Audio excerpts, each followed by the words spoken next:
Hi hello welcome back to our channel. So ఈరోజు మేమైతే మా తార పుట్టెంటుకల కోసం అయితే వేములవాడ వెళ్తున్నాం. మా ఫ్యామిలీ మొత్తం, ఇంకా అమ్మ అక్క కూడా వస్తున్నారు. సో దానికోసం అయితే మేము తెచ్చుకున్న బండికి మంచిగా కడిగి టైర్లకి బొట్లు ఇట్లా పెడుతున్నాం. ఇక్కడైతే మాకు అన్నయ్య వాళ్ళ అత్త బొట్లు ఎట్లా పెడుతుందని చూస్తున్నాడు. సో బొట్లు పెట్టేది అయితే మా చిట్టి. సో బండి మొత్తం టైర్లని కడిగి బొట్లు పెడుతుంది. ఇక్కడ మా తార అయితే ఇప్పుడే పడుకొని లేచింది. ఇంకా మేమైతే వేములవాడకి అయితే స్టార్ట్ అయిపోయినాం. ఇప్పుడు వెహికల్ స్టార్ట్ చేసిన టైర్ల కింద 2 నిమ్మకాయలు పెట్టి, ఇంకా మన ఇంట్లో ఎవరన్నా బాయ్స్ ఉంటే, బాయ్స్లో పెద్దవాళ్ళు ఉంటే, మా మామయ్య లేడు కాబట్టి మా ఆయననే కాబట్టి ఆయనతోటి అయితే కొబ్బరికాయ కొట్టించినాక ఇంకా బండి అయితే స్టార్ట్ చేసినాం. ఇంకా ఇప్పటికైతే మేము అంటే మా వరకే ఉన్నారు. మాకు అన్నయ్య, నేను, మా చిట్టి, మా అత్తమ్మ, మా తార. ఇంకా కొంచెం హన్మకొండ వరకు వెళ్ళినాక అమ్మ వాళ్ళు జాయిన్ అవుతారు. ఇంకా ఇక్కడైతే చూడండి, మా తార చిన్న ఫ్రాక్లు ఎంత క్యూట్ ఉందో. అట్లనే చలిపెడుతుందని పెట్టిన ఇంత మంచిగా సౌండ్ వస్తుందని వింటుంది. ఇంకా వరంగల్లో మాకు తెలిసిన వాళ్ళు ఎక్కిండ్రు. ఇంకా మా అమ్మ వాళ్ళు కూడా వచ్చిండ్రు. ఇంకా ఫైనల్గా వేములవాడకి అయితే దిగేసినాం. ఎంత రష్ ఉందో అంటే, ఎందుకంటే సమ్మక్క సారక్క జాతరకి వెళ్తారు కాబట్టి ఫుల్ రష్ ఉంది. ఇంకా ఇక్కడైతే వీళ్ళు ఆడుకున్నడే సరిపోతుంది బండి దిగగానే. ఇంకా మా వాళ్ళు అయితే రూమ్స్ చూడడానికి వెళ్ళిపోయారు.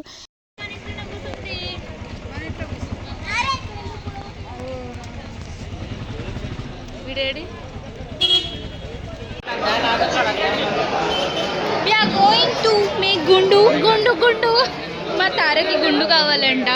అయితే నేను చూపించిన గుడి అయితే అది పాత గుడి, దాన్ని క్లోజ్ చేసిండ్రు. ఎందుకంటే దాన్ని అప్డేట్ చేస్తున్నారు కాబట్టి. సో ఇంకా మేమైతే మా తారకి గుండు చేపించడానికి వచ్చేసినాం. ఇంకా ఫైనల్గా మేనమామ అయితే 5 కత్తర్లు పట్టుకోవాలి అంటే మేనమామనే పుట్టెంటుకలు పట్టుకోవాలని అయితే ఒక రీజన్ ఉంటుంది కదా. మాకైతే సొంతలు ఎవ్వరు లేరు. మా బాబాయ్ కొడుకు ఉన్నాడు కానీ అతనికి ఇప్పుడు ఎగ్జామ్స్ అని రాలేకపోయాడు. సో అందుకనే అయితే మా తమ్మునితోటి పుట్టెంటుకలు అయితే తీపిచ్చేసిన. ఫస్ట్ సార్ మాకు అన్నయ్య అప్పుడైతే మా ఇంకో అన్నయ్య సాయి అన్నయ్య అని ఉండే, ఆ అన్నయ్యతోటి పుట్టెంటుకలు పట్టించిన. సో ఇప్పుడు మా తారకైతే మా లాజర్ తమ్మునితో అయితే పుట్టెంటుకలు పట్టించిన. ఇంకా అంకుల్ గుండు స్టార్ట్ చేయగానే మా బాబు అయితే అసలు ఏడవని కూడా ఏడవలే. మా కన్నయ్య అయితే అప్పుడు ఫుల్ ఏడ్చిండు. ఎందుకంటే అప్పుడు 6 months, కానీ ఇప్పుడు తిను 14 months కాబట్టి అందుకే ఏడవలేదు కావచ్చు అని మేము అనుకున్నాం. కానీ అస్సలు ఏడవలేదు. లాస్ట్ ఒక 10 minutes ఏమో ఇక గుండు అయిపోతుంది అన్న టైంకి కొంచెం సేపు అయితే ఏడ్చింది. ఇంకా ఒకవేళ నా చేతిలో ఉంటే ఏడ్చేదేమో, వాళ్ళ డాడీ చేతిలో ఉన్నది కాబట్టి ఏడవలేదని నాకు అనిపించింది. అసలు మా మమ్మీ, మా అక్క, నేను, మా తమ్ముడు షాక్ అయినామో తను ఏడుస్తలేదని. పక్కకు చిన్న పిల్ల కూడా ఏడుస్తుంది, తనకు ఏడుపు వస్తుందేమో అని అనుకున్నాం. కానీ అస్సలు ఏడవలేదు. చాలా చక్కగా గుండు చేయించుకుంది నా తల్లి. ఇంకా తను సైలెంట్గా గుండు చేయించుకుంటుందంటే ఒకసారి వీళ్ళ రియాక్షన్స్ చూడండి, ఎంతగానో ఏడుస్తుందా అని అనుకున్నారు. చూడండి, తననే అసలు కళ్ళు ఆర్పకుండా చూస్తున్నారు.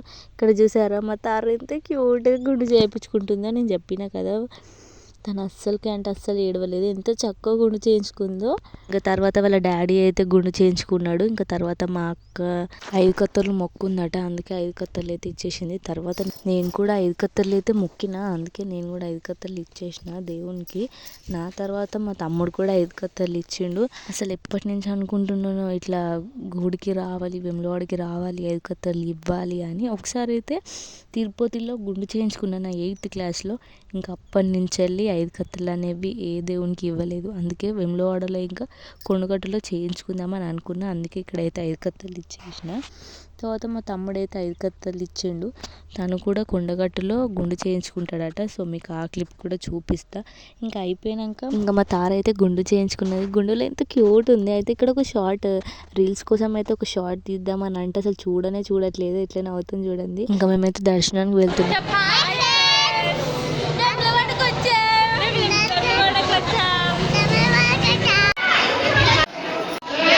చూసారు కదా, ఇదే కొత్త గుడి. దీని అయితే ఇంకా కన్స్ట్రక్షన్ చేస్తున్నారు. ఇంకా ఇట్లా మెట్లు దిగి అయితే దర్శనానికి వెళ్తున్నాం. ఇంకా దర్శనం అయిపోగానే రూమ్లోకి అయితే వచ్చేసినాం. ఇక్కడ మా తమ్ముడు అయితే అసలు దొంగ చూసినట్టు చూస్తాడు. ఇక్కడ మా గుండు చూడండి ఒక్కసారి. ఇంకా దర్శనం అయిపోయి రాగానే అదే రోజు నైట్ అప్పటిదప్పుడే ఇంకా పోచమ్మని కూడా చేసుకున్నాం. ఎందుకంటే ఇంకా మార్నింగ్ ఒకవేళ లేట్ అయితే కొండగట్టుకు పోలేం కదా. అందుకే ఆ నైటే పోచమ్మని కూడా చేసుకున్నాం. బోనాలు గీనాలు బియ్యం కలుపుకున్నాడు అన్నీ రెడీ అయిపోయినాయి. సరే మా అత్తయ్య, మా మమ్మీ, హాయ్ గాయ్స్, దర్శనంకి అయితే పోతున్నాం. ఈరోజు అందరం సడన్గా అందరం మెరూన్ వేసుకున్నాం. నా డ్రెస్ బాగుందా? ఇంకా ఫైనల్గా బద్దిపోచమ్మ టెంపుల్కి అయితే వచ్చేసినాం. ఇక్కడైతే గేట్ క్లోజ్ చేసిండు. ఇంకా మేము ఎట్లనో అట్లా అమ్మవారిని దర్శనం చేసుకోవాలి కాబట్టి చూడండి ఎంత రష్ ఉందో. దొంగదారిలోనైతే వెళ్ళిపోయినాం. వెళ్ళి ఇంకా దర్శనం చేసుకొని వచ్చేసినాం. చూడండి ఎన్ని బొమ్మలు ఉన్నాయో, అసలు ఎన్ని కొనుక్కోవాలనిపించింది. ఇంకా ఫైనల్గా రూమ్కి వచ్చి అన్నం తిని పడుకున్నాం. ఇంకా మార్నింగ్ లేచి అయితే కొండగట్టు వెళ్ళాలి కదా. నెక్స్ట్ వీడియో కొండగట్టులో ఏం చేసినా దర్శనం ఎట్లా జరిగిందో చూపిస్తా. అప్పటి వరకు బాయ్.